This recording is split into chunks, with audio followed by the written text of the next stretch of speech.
मैं शोभा यात्रा में अभिषेक तो पहली बार गया था।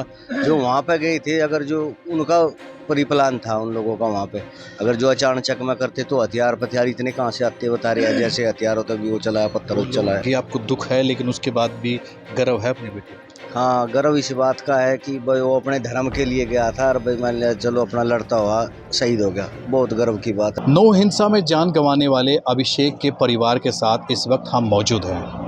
तकरीबन सप्ताह भर पहले जब अभिषेक का शव पानीपत में पहुंचा था, बड़ा ही बवाल हुआ था। लोग इनके साथ जुड़े थे, नेताओं ने बड़े बड़े वादे किए थे, आश्वासन किए थे, लेकिन उस वक्त को आज तकरीबन 8 दिन हो चुके हैं। परिवार से मिलने तक कोई नहीं आया। इस दुख की घड़ी में परिवार के साथ खड़ा होना ही सबसे बड़ी बात है। हमारे साथ इस वक्त आप देख सकते हैं सिर्फ कुछ चुनिंदा लोग ही मौजूद हैं, जो आसपास के लोग हैं, जो इनके रिश्तेदार हैं, वो केवल मिलने आ रहे हैं। लेकिन जिनको मिलना चाहिए था वो अभी तक नहीं पहुंचे। अभिषेक के पिता हमारे साथ मौजूद है। आपका बेटा गया, वो दर्द कभी कम नहीं हो सकता, लेकिन वो दर्द भी है कि बड़े बड़े वादे भी किए थे। कितने लोग आए आपके पास? आज भी तो बहुत आई, समाज के लोग आ रहे हैं, संगठनों के लोग भी आ रहे हैं, लेकिन जी वो जो जिन्होंने मदद के लिए सांत्वना दी थी वे तो आई नहीं। जो एमपी एमएलए वे तो कोई नहीं आज। एमपी एमएलए नहीं आए? हाँ, बस एक जो महिपाल ढांडा जी है बस वही आए थे। वही आए। हाँ। अच्छा, सरकार ने ऐलान किया था, क्या लगता है वो आपका जो जितना बड़ा जख्म आप लोगों को मिला है, क्या वो भर पाएगा इससे? नहीं जी, उसकी भरपाई तो नहीं हो पाएगी। नहीं हो पाएगी। आप क्या मानते हैं कि ऐसी धार्मिक यात्राओं में बच्चों को जाना चाहिए? आप एक पिता है, इस लिहाज से। धार्मिक यात्राओं में तो हिंदू है तो जाना भी चाहिए जी मंदिरों में, लेकिन अगर ऐसी घटनाएं होने लगेगी तो फिर कौन जाने देगा अपने बच्चों को। हाँ, कोई नहीं जाने देगा जी। अब अभिषेक कब जुड़ा था इससे?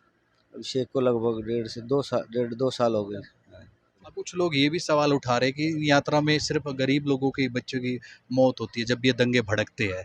आपको क्या लगता है इसमें? नहीं जी, गरीब का जो भी यात्रा में जाते हैं, अगर कोई घटना होगी तो फिर सभी के साथ में ही होगी वो तो।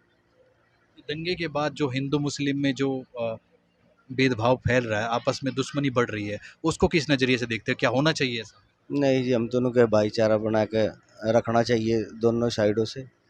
हाँ जी, मान लिया हमारी तो यही अपील है कि भाई कोई लड़ाई झगड़ा ना हो, दंगा ना हो, सब अपने शांति स्वभावता रहे। आपने भी अपील की थी, कुछ यहाँ पे हिंसा हुई थी, आपने रोका भी, तो अभी क्या कहना आपका? हाँ जी, पहले भी अपील करी थी भाई कोई आपस में लड़ाई झगड़ा ना करे और भाई अपना शांत स्वभावता रहे सब। उस वक्त जब अभिषेक का शव आया था, आप लोगों की काफ़ी देर तक मीटिंग हुई थी। उसमें सांसद संजय भाटिया भी थे, प्रमोद विज भी थे और डीसी एसपी तमाम लोग थे। क्या बातचीत हुई थी? क्या आश्वासन क्या दिया गया था? बस आश्वासन यही दिएगा था जी, एक बार मान लिया हर तरह से मदद करेंगे, हम उनकी नौकरी देंगे और शहीद का दर्जा देंगे। तो लगता है इन जो ये बातें हुई थी, इन पे कुछ बात आगे बढ़ी अभी तक? ये अभी तो हमने पता नहीं जी, कोई हमारे पास आया ही नहीं कहने के लिए, तो हमें कैसा पता लगेगा। हमने तो संगठन के लोगों के ऊपर विश्वास करके ही क्या-क्या विश्वास कर बातें हुई रखे है। थी इनसे? भाई यही बात हुई थी जी, क्या लगे हम हफ्ते के अंदर अंदर ना अब जो मांगे सब पूरी कर देंगे परिवार। उसमें नौकरी की मांग थी, हाँ, मुआवजे नौकरी की की। मांग थी, हाँ जी, हाँ जी, कुछ मुआवजे की थी, नौकरी शहीद की मांग हुई थी। शहीद की मांग भी हुई थी। क्या लगता है आपको, यकीन है इनकी बातों पे सरकार की? क्योंकि एक लंबा वक्त बीतता जा रहा है, 8 दिन काफ़ी। हाँ, इस तरह से तो जी मान लीजिए जो लंबा भी पता नहीं ये क्या करेंगे क्या नहीं। संगठन के ऊपर ही विश्वास है बाकी हम लोगों का। सरकार पर विश्वास नहीं है। हाँ जी, बस जी ना जी, संगठन पे विश्वास है, संगठन पे ही विश्वास है। जिस तरह से सरकार कार्रवाई कर रही है, बुलडोजर चल रहा है, क्या कुछ लगता है कि आपका जो इतना बड़ा गम आपको मिला है, कुछ हल्की राहत मिली है हाँ जी, उससे? हल्की राहत मिली है। हमने यही कहा था भाई मान लिया वहाँ पे जो अपना जांच करा के जो भी जिन्होंने भी यूँ काम करा है, तो मान लिया उनके खिलाफ तो में सख्त सख्त कार्रवाई होनी चाहिए। तो मान लिया चलो सरकार इस काम ने कर दिया, हमने बहुत खुशी है, सांत्वना है। ऐसी यात्रा में आपने एक बेटा गँवाया है, क्या अब आपको डर नहीं लगता अगर कभी दूसरी बार वो यात्रा निकलेगी, क्या आपका कभी मन करेगा कि आपका दूसरा भी बेटा कभी यात्रा में जाए, ऐसी यात्रा में? हाँ जी, अपना हिंदू धर्म है तो मान लिया जाएँगे। हाँ, हाँ, ऐसा डर नहीं है कि मान लिया दोबारा नहीं जाएँगे, अगर कभी कोई मौका मिलेगा तो ज़रूर जाऊँगे। किस तरह की बातें करता था? बजरंग दल से क्यों जुड़ा? क्या लगाव क्या था उसके अंदर? उसके अंदर मान लिया जी बस धार्मिक जो भावना थी ना उसकी बहुत ज़्यादा थी। ये नहीं करके भाई मान लिया भाई भगवान का नाम लेना या भाई दूसरों को मतलब साथ में जोड़ना में भी सब भगवान का नाम लेवे। तो इस तरह की धार्मिक प्रवृत्ति का लड़का था जी। एक बात हो रही है कि उसके जो पार्टनर थे वो एक मुस्लिम समुदाय से लड़का था, काफी जिगरी दोस्त था। वो हिंदू मुस्लिम में फर्क नहीं मानता था जो अभिषेक था। अभिषेक हिंदू मुस्लिम में कोई फर्क आपके नहीं घर भी मानता। आना था लड़के का? हाँ जी, अब भी आता जाता है लड़का वो। हाँ, उसका उसका पार्टनर है, उसका पार्टनर है जो मुसलमान का ही लड़का है। लेकिन उनके परिवार में तो कोई कभी माड़ा सा थोड़ा कोई फर्क ही नहीं होया। कोई नाराजगी है उस समुदाय से जिसकी वजह से आपका बच्चा चला गया? हाँ, नाराजगी तो हमने लोगों से है ही जी, जिन्होंने मान लिया जिनकी तरफ से हमारा बच्चा चला गया। बताओ उनसे नाराजगी नहीं होगी और किससे होगी। ये तो वो गम है जो कभी जिंदगी भर भूल नहीं पाए। हाँ जी, जब तक मान लिया हमारे अंतिम सांस भी रहेंगे शरीर में तब तक नहीं भूल पाऊंगे। अभिषेक मेवात यात्रा में गया, उससे यात्रा से पहले आपको क्या कुछ बोल के गया था, कुछ बताया था आपको? हाँ, मेवात जाने से पहले 2-3 दिन पहले जाने से पहले गया था जी। मैंने बोल लिया था उसको कि भाई वहाँ पे आप मेवात मत जाओ, वहाँ तो भाई मुसलमानों का वो है, ज़्यादा कभी लड़ाई झगड़ा हो जाए।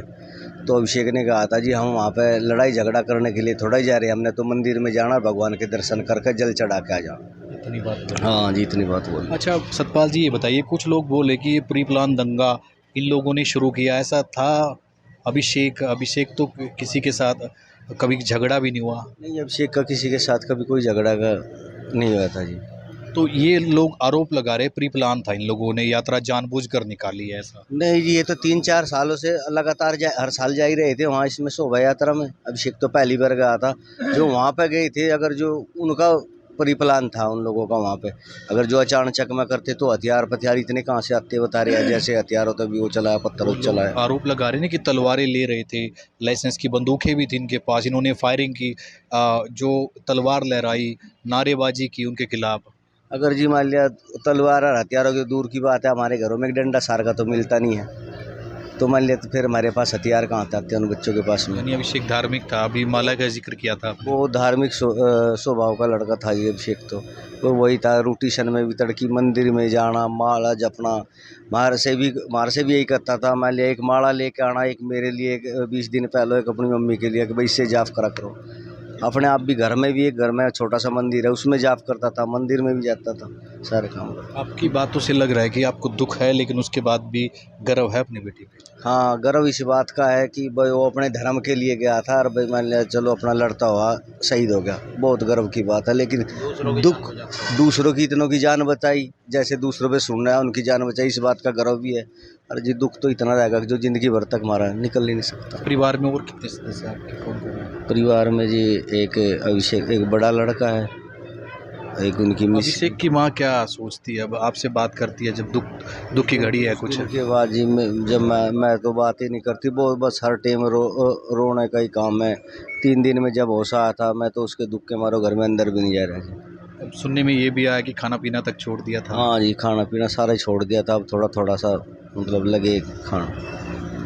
ये भाई क्या करते हैं अभिषेक की? भाई अपनी वो तो जी पहले से वो कोचिंग वगैरह करता, नौकरी की तैयारी कर रहे हैं। आप लोगों के परिवार की रोजी रोटी कैसी है, आप क्या करते हैं, अभिषेक क्या करता था? अभिषेक ने दुकान कर रखी थी जिसकी गाड़ियों की दुकान थी उसकी, मैकेनिक लाइन की। और जी मैं यहाँ गैस एजेंसी में काम कर दोनों मिल के अपना घर का खर्चा चलाते थे। ठीक है, ये लो। तो इस दुख की घड़ी में जो परिवार को उम्मीद सरकार से थी, सरकार वो उम्मीदें अब तक पूरी नहीं कर पाई है। सरकार का कोई नुमाइंदा नहीं पहुंचा। हालांकि पहले दिन काफ़ी आश्वासन दिए गए, परिवार ने कोई मांग नहीं की थी, लेकिन जो आसपास है, जो दल है, जो स्थानीय लोग हैं, जो लोगों के अंदर अभिषेक के लिए प्यार था, उन लोगों ने मांग की थी परिवार को मुआवजा दिया जाए, परिवार को नौकरी दी जाए, शहीद का दर्जा दिया जाए।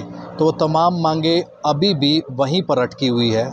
सरकार की तरफ से इस परिवार का हालचाल जानने के लिए कोई नहीं पहुंचा है। परिवार के लोग इस उम्मीद में यहाँ पर बैठे हैं। हालांकि बड़ा ज़ख्म है, इस ज़ख्म पर अगर सरकार मरहम लगाना चाहती है तो इस परिवार का ज़रूर साथ दे। अपने सहयोगी धर्मेंद्र के साथ प्रदीप रेड्डू।